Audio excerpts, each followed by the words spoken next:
All right, welcome back to another episode of the Profit Minded Business Podcast, where we come together for the small business community so that we have a place to learn from one another. And oftentimes, when we're running our businesses, we just don't have the time to have a coffee with other business owners. So this is here to, help all of us with, pitfalls and success stories that allow us to grow from one another. I think of it as like the iron sharpens iron concept.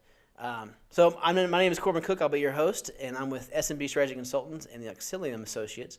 I'm a fractional CFO. We're here with Butch Nicholson with the Sealant guys, and of course, you can probably know Jacob Andrews here with Drones iVue and iVue Media. He is also the mastermind behind the production here. We want to thank him always, but he's also a wealth of knowledge as he runs his business. Thank you guys so much for joining us. Thank you. Thank you. Yeah. Butch, when we were kind of talking before the podcast, we had some conversation around some of the things that were most important in your experience. And you've got a wealth of experience throughout different industries. And one of the things you mentioned was how critical it was to build relationships. And I know you wanted to share some insights into that. And if you would, just kind of kick us off here.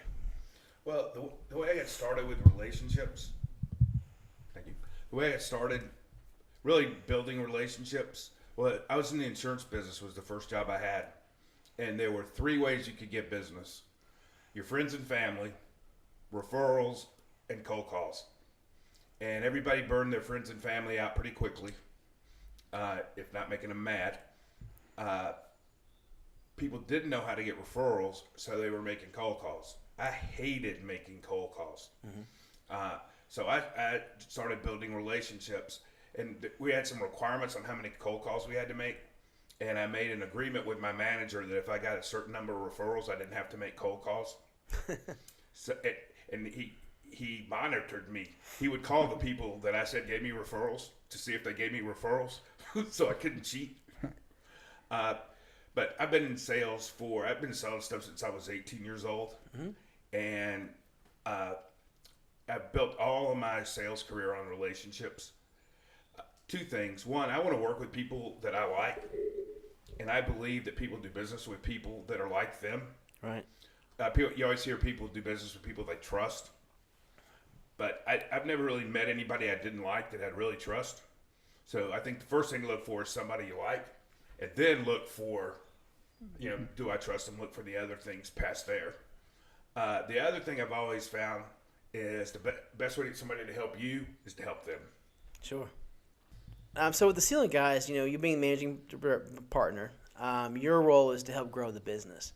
And part of what you do in working with hardscapes and backyards and other features around the home is that you have a unique process of making sure you protect the patios and other hardscape material. Tell us a little bit about that and just share this about your business today.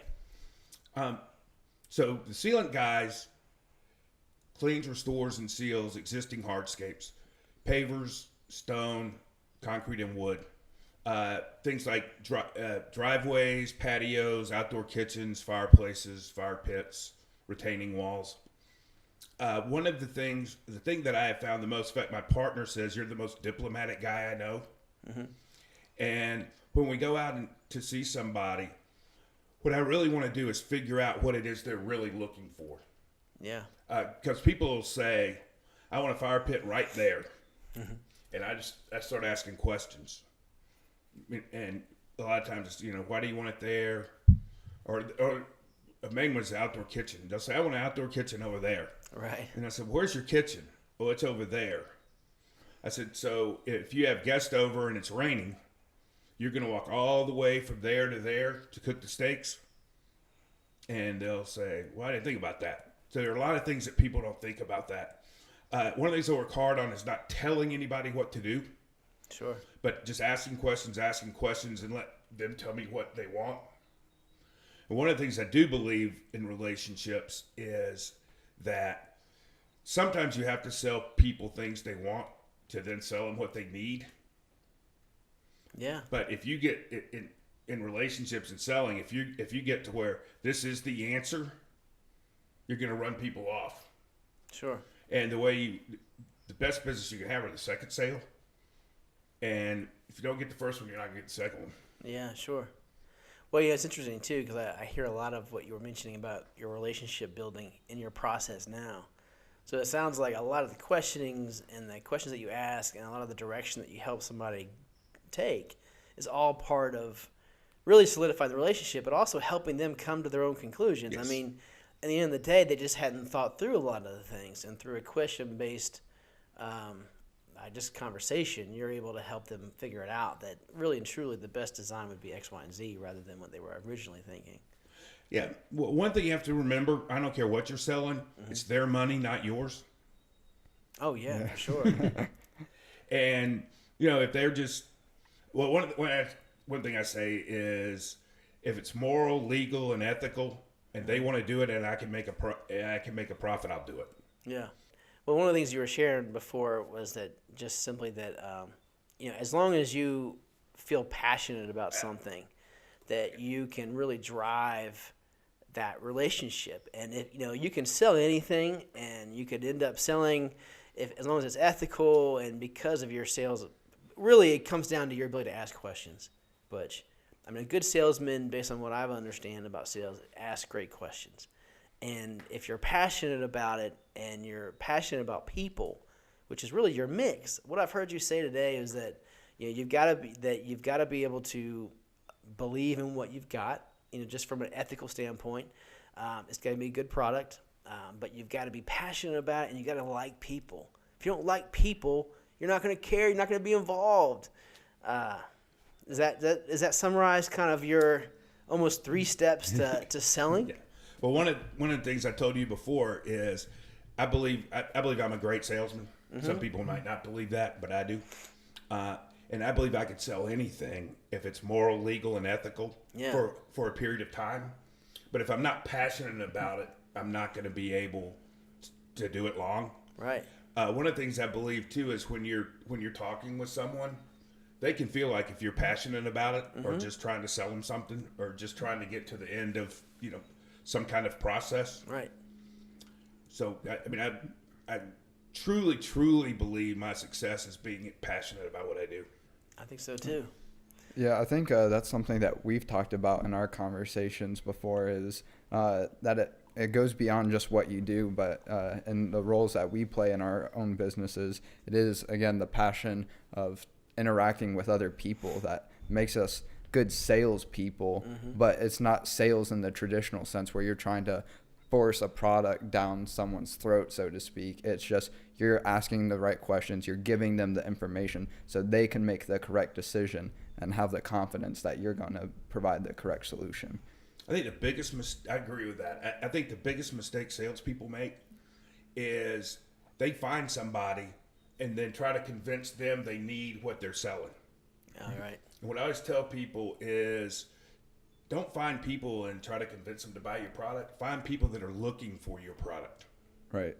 Now, how do you go about doing that, Butch? Because that's, it's like, yeah, sure, I agree with that.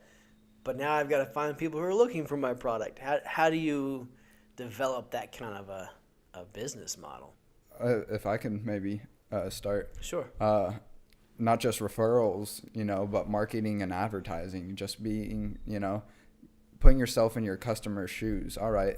For example, we'll do aerial photography for construction site progression management. So therefore, I'm not going to try, obviously, going to sell people outside the construction industry, but then you got to narrow it down more so from there. All right. Let's say most of our projects doing that sort of work has been big commercial development. So now we're looking for construction companies that focus in commercial developments as opposed to residential developments. And then it's just getting into the right mindset of, all right, where do these people hang out essentially, right? Yeah. And then go and talk to them. Go to where they are. Right. Whether it's forums, whether it's association meetings, networking experiences, or for that matter, just on Facebook. Exactly. And it all works, in person, online, whatever. It's just, again, building relationships. And now we just do have the power to build relationships online where, Jacob, where did you go to find? I mean, I know that just saying it out loud, it sounds, oh, yeah, that's so common sense. But actually going out to do the research to figure out where that target market is hanging out isn't quite so obvious. How did you go about doing that? Trial and error. Yeah, and just figuring out, okay, well, if I'm talking to these people that they might own construction companies, but they see what we do and they're still not wanting to say, all right, when can you start? Mm-hmm.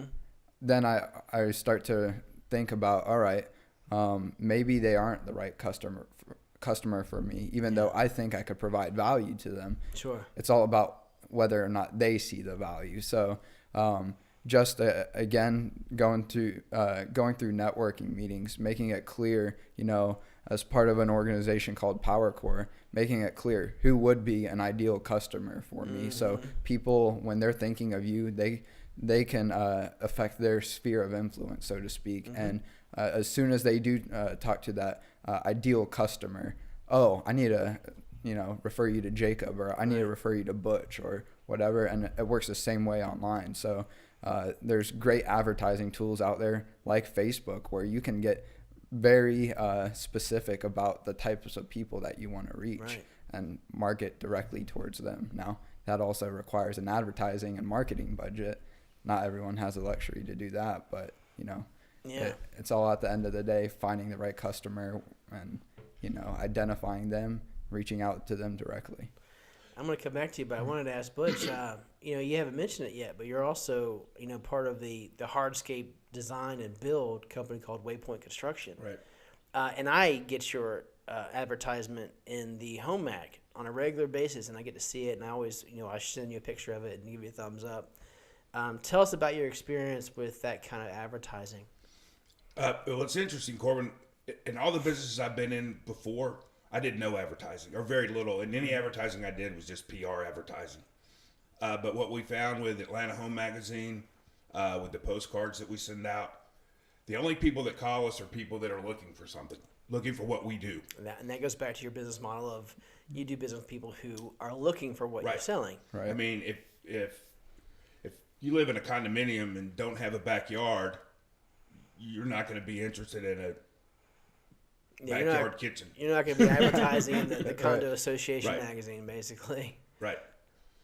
So you chose your group. Obviously, I'm in the suburbs of East Cobb, so this is why I'm getting your advertising. I've also seen that home mag, and I think even your advertising in my parent, basically in Sandy Springs, in another home that I'm in a lot. So these are obviously your key areas here. What kind of a response have you seen from that? It's a cyclical response. Obviously, in the winter, we don't get as much response in the summer.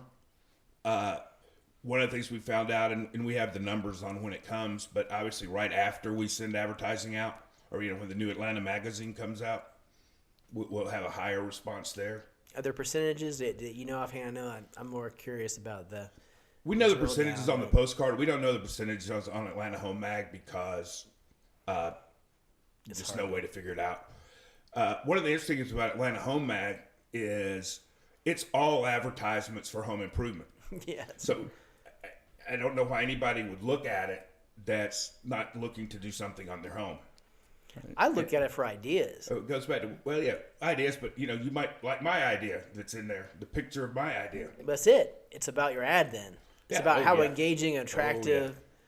And one of the things I have learned, because I didn't do any big advertising before, is how much is involved in creating your advertisement. I mean, it's got to be spot on. It's spot on. And it's a big difference in the rate of results, I imagine. But, going back to what you made a good point and went back to the point Jacob made. If you're looking to build stuff in people's backyards, there's no reason to speak at the apartment homeowners meeting. Yeah. You go to what did the guy say? Why do people rob banks? Because that's where the money is. Yeah. Well, you need to be in front of the demographic that makes the most sense. I mean, you could stand on a street corner, and at some point come across your demographic. But the reality is that it's not a very effective use of your resources. It's all about resource control. I mean, you talked about not having the ability to spend a bunch of money in ads. Therefore, you take more time to build relationships with other professionals who interact with your potential demographic. Right. And that's important to your business model right now as you grow and come out of the startup phase. Change. Whereas Butch, he understands that he can't just stand on the corner, and while you're also doing the relationship building, because that's a key cornerstone to your process as well.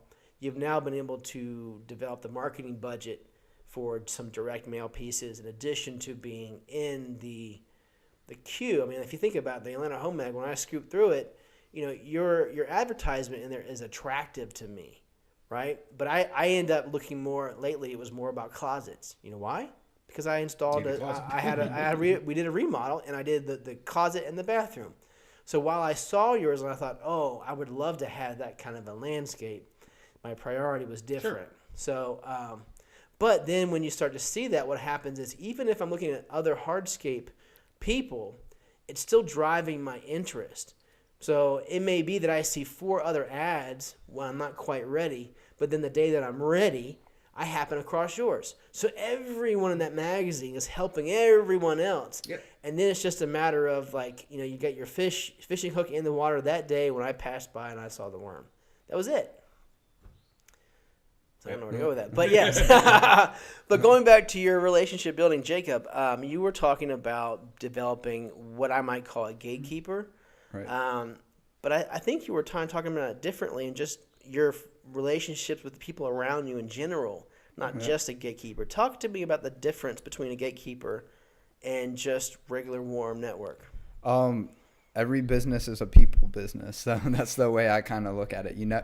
There's been so many free events that we've done, just conversations I've had with people, would never expect anything out of it. And then, a year down the road, 6 months down the road, oh yeah, I had a conversation with you, or hey, you were at that free event and we saw, what you're doing, or whatever the case may be. You just never know where, opportunity can come from.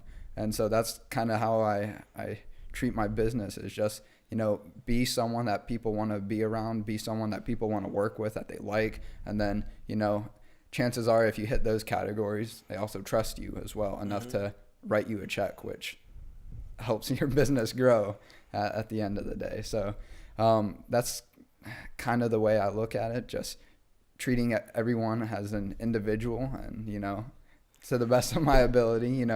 Easier said than done. It's very easy to generalize, especially with all the identity politics nowadays. Right. But oh gosh. Corbin, just say something.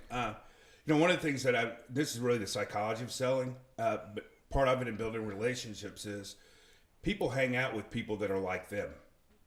That's not good or bad, not judging anybody, but people hang out with people that are like them. So one of the ways to build relationships, when you get somebody that's like your ideal client, they're hanging out with your ideal client. Right. Yeah. The other thing too, in that situation, the way old school like me, we were taught to get referrals, to me is really offensive, because it's like, give me 3 names of somebody that might want to do this. Oh yeah. And it's all about me. Well, that's very old school now. We're in permission marketing zones now. Well, and I think a great way to do that is, it's hard even with permission marketing to make it about them. And one of the things I found really, really helpful is to tell somebody why they're a good client of yours. Oh, sure. And then ask them for advice. What does everybody like to do the most? Talk about themselves. What do they like second most is to give you advice. So ask them for advice. So a question I use a lot is, if you were me, how would you go about meeting more people like you? Yeah. Yeah, Butch, you have a good way of going about just talking to people, really. It's just about learning how to talk to people. Yeah. So you were saying, it's just about people. Right. So I hope everyone who's listening is really dialing in on the way Butch communicates. It's just very relaxed and very conversational, but at the same time, it's very purposeful. Right. In the sense that you're not just there hanging out and shooting the crap with somebody about, hey, you like golf? I like golf. We're the same kind of people. It's like really more, it's deliberate. You're developing a great value with your offering, which goes back to your original thing of it's got to be a good product. You're passionate about hardscapes and about protecting hardscapes. nothing worse than building something for somebody and then having the weather wreck it in 2 or 3 years or 5 years, whatever it is. So Sealant, guys, was a very natural extension of what you were doing. It was like we actually need to protect what we've done so that it's fantastic for our clients years down the road, so that they can then obviously share this wonderful story with their friends who are also my ideal client. So you've learned that you need to develop and deliver a powerful product, and that you don't just build it based upon what you think is best. You help the client come to what they understand to be the best based upon your knowledge of where it should be, right? So you're helping guide them through a consultative sales process, and of course you're delivering on that special backyard that creates memories for their family. Right. Actually, it sounds great. Can I join your team? Well, from what you just said, what I've told people all the time is what we build are retaining walls, fireplaces, fire pits, patios, outdoor kitchens. But what we do is create memories. Yes. And it really hit me once. There was a lady who we did she just tricked out her backyard completely. And it was about a 6-week process. I mean, she did swimming pool, outdoor fireplace, outdoor kitchen, all kinds of stuff. And we had to be kind of friends because, I saw her like every day for 6 weeks. And somehow it just kind of came up and seemed appropriate. And I said, her name, and I said, you'll never get your money out of this. And she said, I don't care. I have 10 grandchildren, and I want them to come to my house. Wow. She just wanted to powerful. create memories. Yeah. She wasn't buying a swimming pool and an outdoor kitchen. She was buying memories with the grandkids. Right. Yeah, you can't put a price on that. That's for sure. Well, and that's the reality, is that anybody who's selling or interacting with anybody, especially within our businesses, we're providing a result. And, a lot of what I've heard you, Jacob, talk about within what you're selling is you're selling, specifically, let's just say the surveying concept. Like, you're selling a better process. You're saving time. Right. You're not selling, a drone's picture of the roof of the building. You're selling the time saving and safety reasons of not having someone else climb up there and measure certain areas of the building so that they could put in a new air conditioning unit, or they could do this or that. Like, you're providing them a better way to do what they've got to do. Right. And same thing with Butch. You're providing memories. I'm providing vision through fractional CFO so that the business owner can actually make decisions proactively rather than always feeling like they're putting out fires. And so at the end of the day, anytime we communicate our message, whether it's in an advertisement or in a relationship building, we're communicating the true value of what we're doing.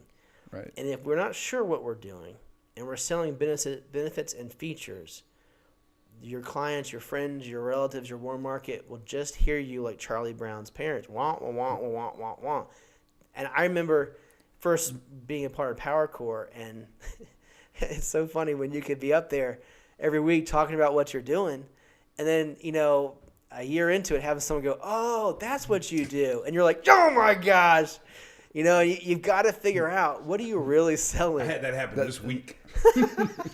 That's actually a really good point. Like I was going to say, for like my construction photography, selling time, and, it really boils down to you're almost selling a lifestyle. What would your life look if you had, this swimming pool, this, great backyard where your grandparents are going to want to come over, or where you're not having to go to construction site from construction site every day, eating up your time, where you could just log into your computer and view all your construction sites right there. And, one of the greatest examples of this, not selling the features and the benefits that, us as business owners, like, behind the product, but Apple, right? They never tried to sell the specs on the computer. They're like, you're going to be a creative. This is the lifestyle you're going to have by owning an Apple computer. Well, what happened, though, is he did at first. Right. In the very beginning, it was like a 12-page feature in like whatever journal it was, and it basically bombed. It wasn't until he actually got involved with Pixar that he learned how to tell a story. Right. And in that, he came up with Think Different, or whatever it was. It was like, boom, it was a one-pager, just a Think Different.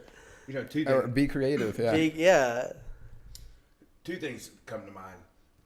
mistakes I believe people make. Well, I don't want to say mistakes.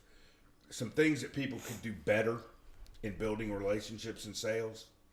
The first thing is, and this is kind of an old analogy now, but nobody needs a drill. They need a hole. Right. You don't sell the drill, you sell the hole. Right. To your point, nobody needs a survey of the top of their building. Right. They need to know where they can take stuff off or put stuff on. Right. Another thing I think people could do better. When you start a relationship, you always have that awkward time of, when you first meet them and you sit down and, too many times it falls into, the weather's really been bad. Maybe the Braves will be good this year. Did you see small talk? Hear about the concert? Small talk.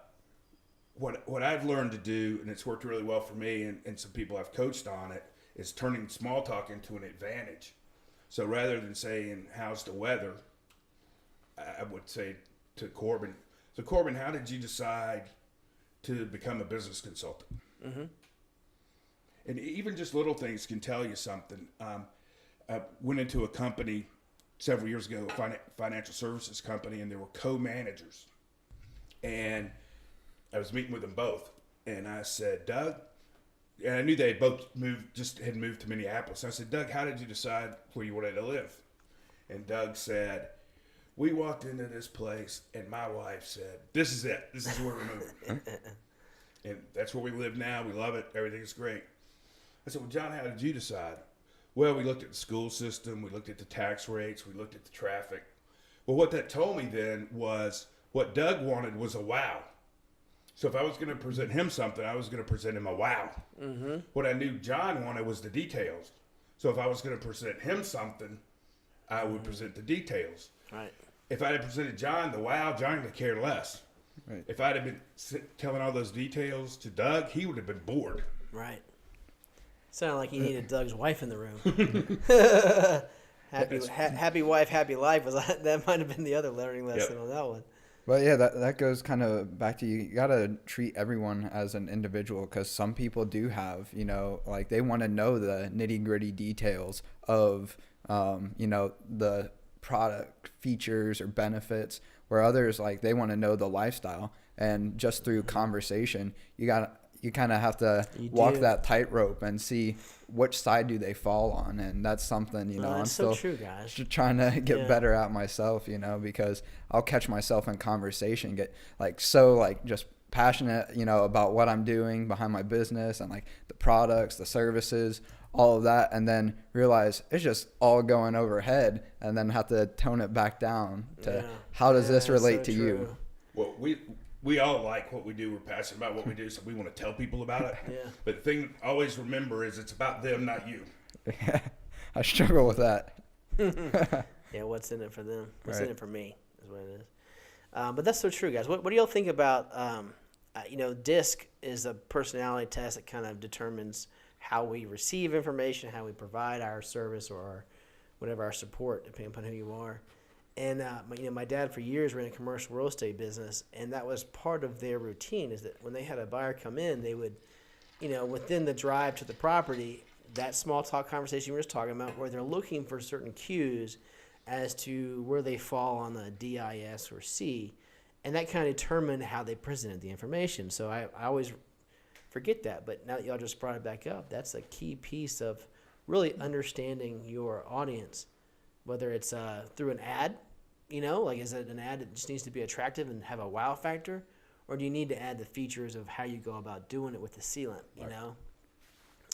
with you, probably the same thing. Yeah, what is DISC? So the DISC is like a personality profile.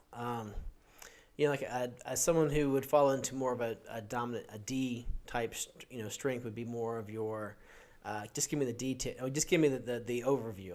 It's usually that very abrupt. Usually they're big. They're usually business owners because they like to make decisions quickly. They want the information given to them in a concise way, and a lot of it runs. Not all of it runs on gut, but there's a lot of gut instinct in some of their decisions. An I personality is someone who's highly social, someone who you're going to find out at all these events, blah, blah, blah, blah, blah. An S person is someone who's very, more or less kind of be behind the scenes, more supportive. And then someone who's a C is more like that very You probably have some C's on your team, like a Judy might be a C. Very organized, very structured. They like things to be a certain way. An engineer is a C typically. Someone that you might run into that absolutely does want some of the details before they make a decision. But it allows you to ask some certain questions that can quickly help you gauge who the person is. Yeah, and I think, certainly people fall, with a more, I guess, leniency towards, one of those categories. But, people are, complex where, in certain situations they might be more of a C, and then, if they're being sold to, might be more of a D. No matter what, it's kind of situational, and you have to kind of work through it in conversation. I guess what I liked about what both of y'all brought up was that using small talk to kind of identify certain things that may give us some clues as to how to have the conversation further. For instance, you would be able to determine someone who's a D doesn't really want to know about the scientists behind the sealant guys and all the different molecules and why one sealant isn't as good as the one the sealant guys use, and that's going to be lost on the certain degree. All Butch has to say is that we've actually done all the research. We have one of the top scientists that's helped us develop our unique chemical makeup. That's why we're the best. And the D's like, bam, you're my guy. Right. Whereas it's engineers, and the C is going to be like, well, I want to see that research. What do you mean? Is that really a scientist, or is that just a white coat? There's going to be more of a conversation around the details. The D doesn't want to hear it. Corbin, it's funny you said that. My partner and I work really, really well together, and a good example a business example would be the company we buy most of our sealant from is called Sealant Sealants in Houston, Texas. And when they send out new stuff, new products, the owner is a former Dow chemist, and all he cares about is creating sealants. Mm-hmm. And when they send us the specs for new stuff, it's like this thick. Oh. And my partner reads every word. Wow. And I say, show me the pictures and tell me how much it costs. Yeah, see, he's more of a D. And he had a problem with his truck recently, and I had to pick him up at where he was leaving his car for service. And he gets out and he has like 5 rolls, big, huge rolls of plans on jobs that we were doing. And I said, I'd stick a fork in my eye if I had to even start that. Yeah, that's a D. And he said, well, you bring in a lot of business, and I don't know what it is you do, but I know I'd hate it. So we work well together. So he's probably, he may even be a higher I than he is a D. But he's either a DI or an ID. So you never have you're not just a D. Right. You were correct. People are complex. But they tend to lean with a higher dominant letter that drives how you would communicate. Whereas Butch, if he was a C, he probably wouldn't be near as relational. Like the fact that the one thing I said, one thing that we like to do on our show and our podcast is to come away with one thing that really meant the most as a takeaway. And he immediately went into relationships. Right. He could have gone into sealant. He could have gone into making memories. He could have gone into any one of those areas, but he chose relationships. Nobody's going to buy anything from me with me knowing the technical parts of what we do. Right. But that's what makes him. Singing just an illustration that you and Jacob used, and I don't even know what it would be, but if I needed to take something off the top of my building and put something else on there, and I called you to figure it out, what I would want to know is how much is it going to cost, when do you have it done by, right? And tell me briefly what you're doing, right? If you started telling me everything you do to do it, I'd say, I'm sorry, I've got a call I got to take. Yeah. I've had a customer that really sticks out in mind for our home inventory service, and she was exactly like that. She was like, all right, what are you going to do? How much does it cost? All right, when are you starting? That's your high D. Yeah. Someone else is going to go, well, should I make sure that the closet door is unlocked for you? Should I do this? And then when they go into all these additional things and questions, it's like they're just not a D. You then have to figure out hey, do you, I don't want to keep going on that, but you get the point is that Right. that small talk conversation can yield you great results because then all you got to say to the lady is, well, here's what we're going to do. You're going to love it. This is what it's going to cost. And when we're done, you're going to get a copy of it, and your insurance agent is also going to get a copy of it, which will then help you reduce your overall insurance bill. Right. Which is why that service is so wonderful, by the way. I mean, you get to actually reduce your home insurance bill. Depending on your insurance company. Just I love it. I love FYI. it. And you could actually help them pick a company that's going to help you do that, right? So that's one of your unique value propositions is picking the right company. But then, by the time you answer those quick questions, she's done. Right. But you may get a call from someone else who wants a lot more details and needs to understand, well, what do I need to be doing for this? And you're just going to come in and do it. Right.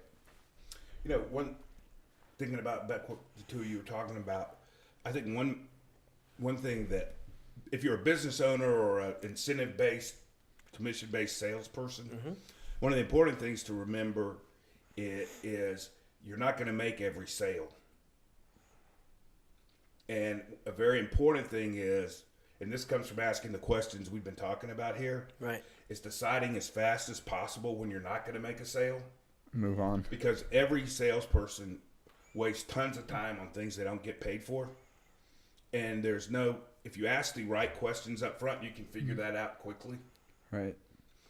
And What are some of the questions that you're asking up front now for your business? well, one of this is always a funny thing in this business.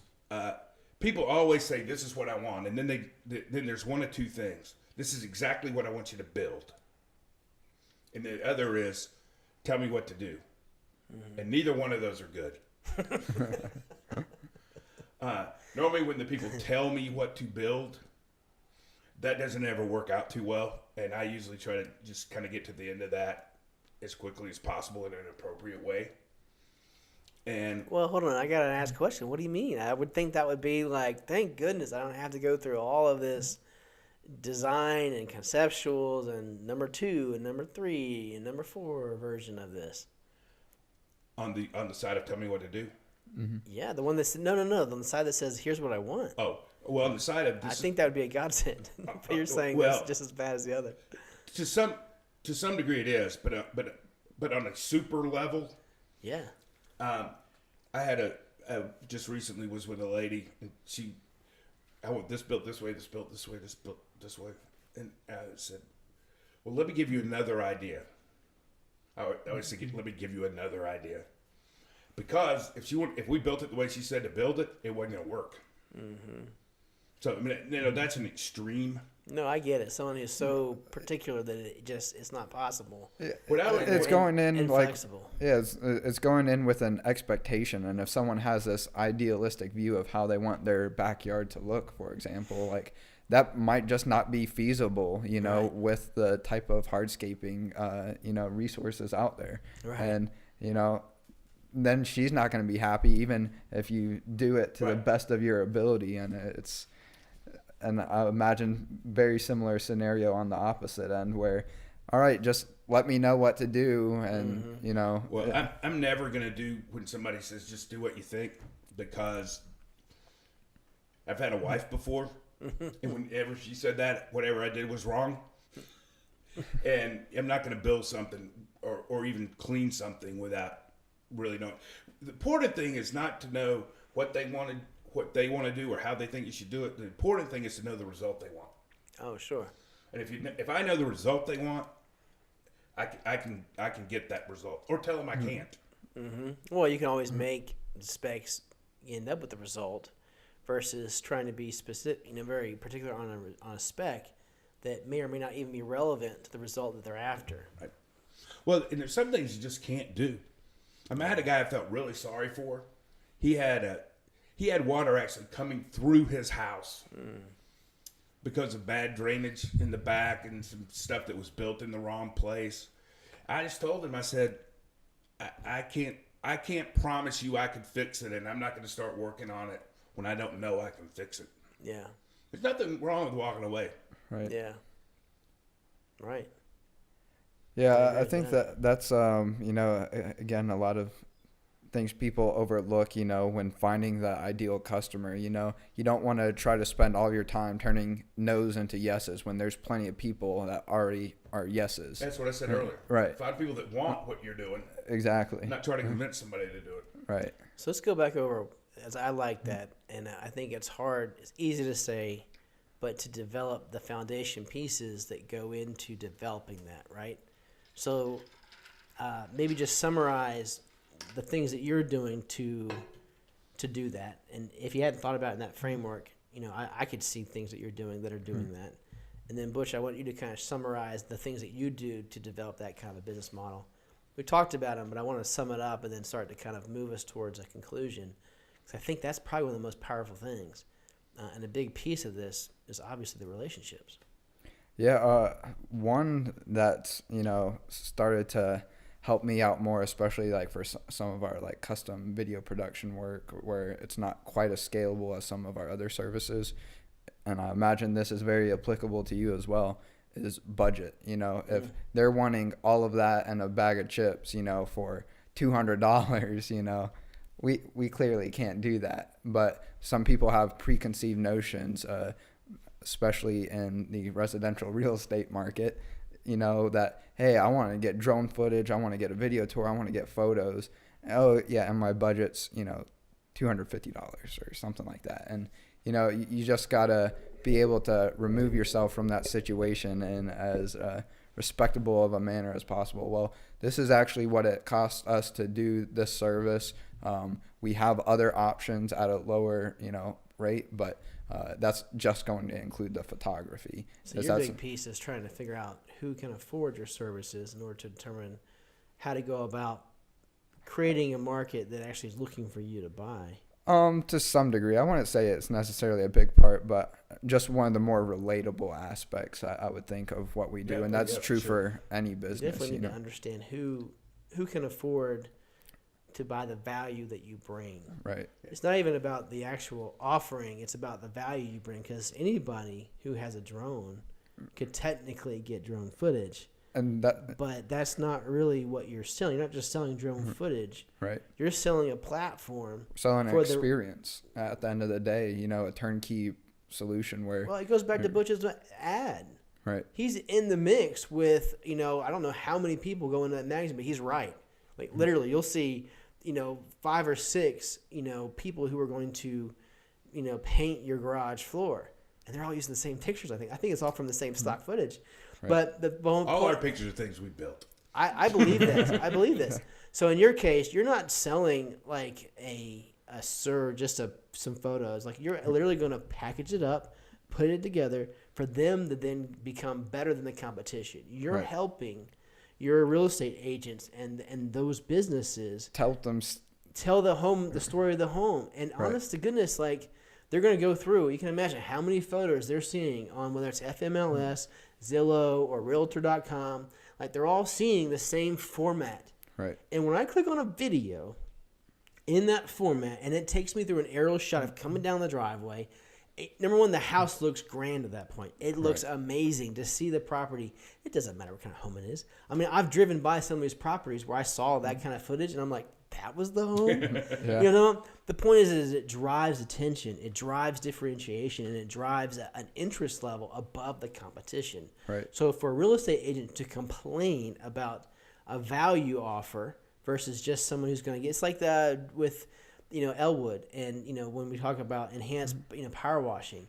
Yeah, sure, there's a guy who will do it for $99. Oh yeah. Right. Will pressure wash your home and will likely, you know, wreck will burn through your you know, your siding and everything else. Run the hose through your yard. Hose through your ladder. They're gonna fall and sue you, and everyone's got at least $500 that they'll pay out before. Point is that there's all kinds of hassles that come with it.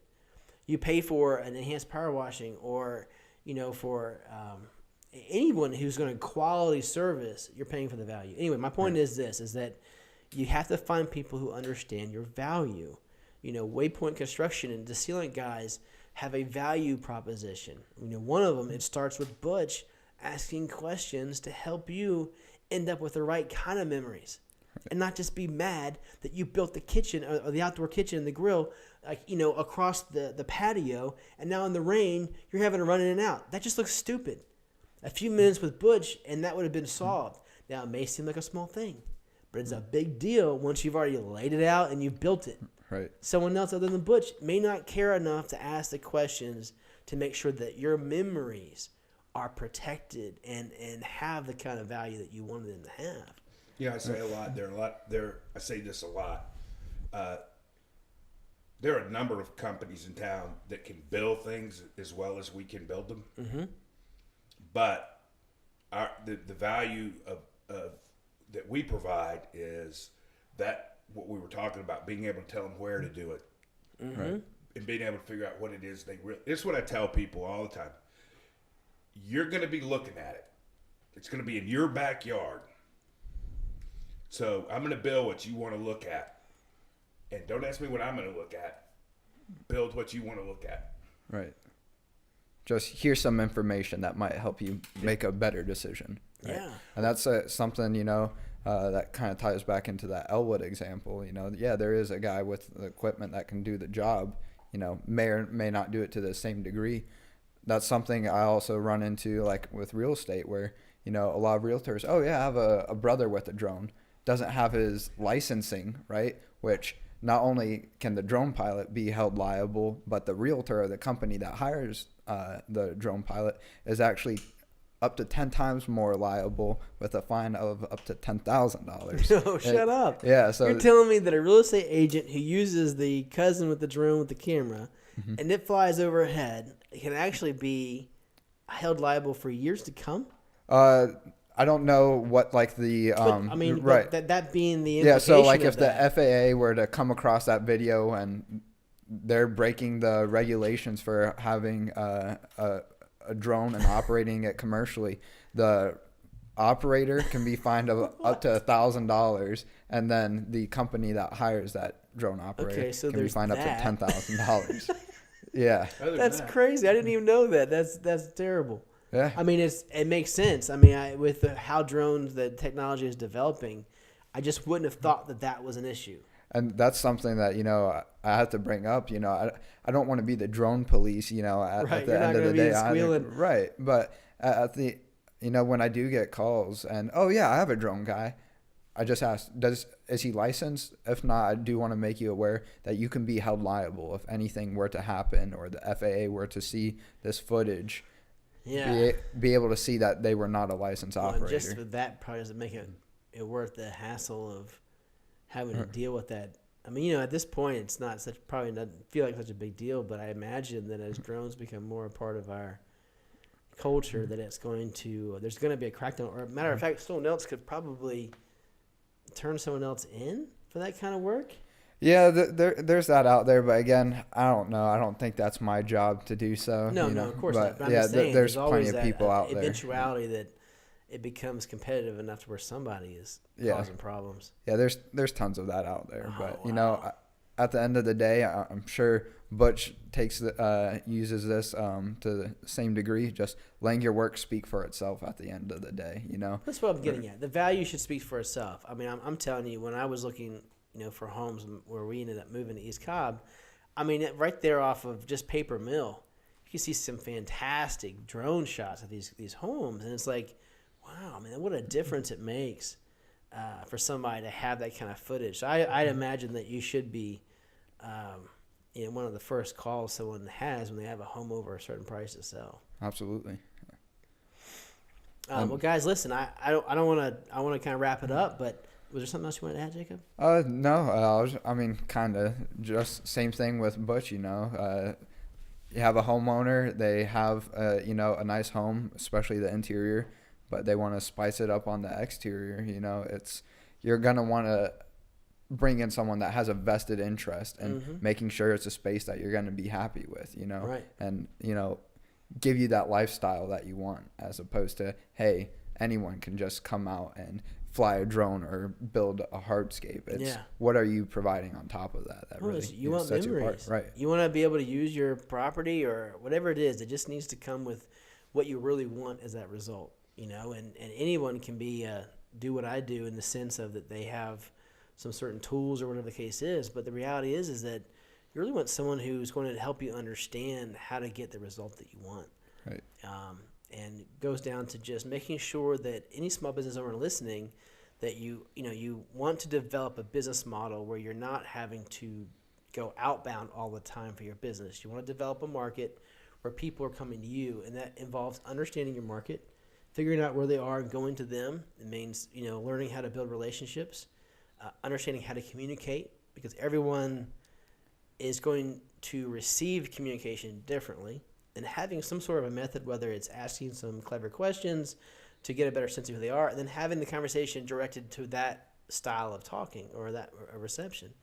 But then also in the process of developing that client relationship, making sure that while you understand they're the ones looking for their result, and it shouldn't be that we think they should desire a certain result, understanding what they're looking for, and then realizing how our service can help provide that result in a meaningful way that's lasting and not just for the short term. So I've learned a lot, and it's also brought back a few things. Did you have something? Let me finish with a quick story. Yeah, and I didn't think about this story until about the last 10 minutes. So I'm going to give you a great relationship story that's true, and Jacob can confirm it. Just the way I live my life, if I meet people I like and enjoy, I'm always nice to them and just see what happens. If people aren't nice or I don't like them, I just choose not to deal with them. Yeah. Jacob's mother runs a service business, and we met 3 years ago maybe, and we just have some people you just hit it off with, and we hit it off and we kid around a little bit, and she makes sure I get taken care of. And year and a half ago, she called me and told me that her son was moving to Atlanta, starting this business, and would I just meet with him. So one, I've had the privilege to help Jacob, which is one great part of the relationship. And then out of the blue, she calls me and says, we need a retaining wall. We need some patios. We need everything fixed up in our backyard. So it wound up being a really nice job for us. Yeah. So you never know. So you never know. Yeah. It all goes back around. And I think you're very generous too, Butch, which goes back into your relationship building. Just based on what I know about you, I would say that. So it's great to have you guys on and to talk a little about that. I know it's hard when someone is looking at their business and they're trying to figure out how do they acquire new customers, new relationships, new business. And if you're wondering those questions and you're listening, just remember some of the things we talked about today and examine what are you currently doing in your process. Because you really have to do a variety of different things in order to build a business where people are looking for you and finding you. So if you have any questions, feel free to reach out to Jacob, Butch, or myself. We're all here to help. This is what we're all here for, is to help other business owners like ourselves. Butch, if someone is looking for whether just to have a conversation with you, grab a coffee, or for that matter, they really identify with the fact that they are trying to upgrade their backyard and create memories for their kids, their grandkids, how can they find you? Best place is Butch at thesealantguys.com. Okay. Is there a phone number where they can just call in if they're... You can call me. I'll give you my number. My number is 770-317-3831. And if you call, tell me that you saw us on this podcast. Yeah, absolutely. Please. Jacob, tell us about how someone can find you. www.ivue.media. Email me directly at jacob.andrews@ivue.media, or just Google us. You'll find us. Yeah. And you can always reach me at Corbin at smb-sc.com. Of course, look me up at SMB Strategy Consultants. And of course, I'm a partner with the Auxilium Associates, which is a fractional executive leadership team, and that's a pretty powerful platform for that small business owner who isn't at the point of being able to hire full leadership, but really knows that they could use that second line of command to help execute that vision and get them through the ceiling that they may be hitting. Of course, Corbin Cook, SMB Strategy Consultants, Jacob Andrews, and Butch Nicholson. Thank you so much for being here, guys. Thank you. Have a great week. Enjoyed it. Thank you.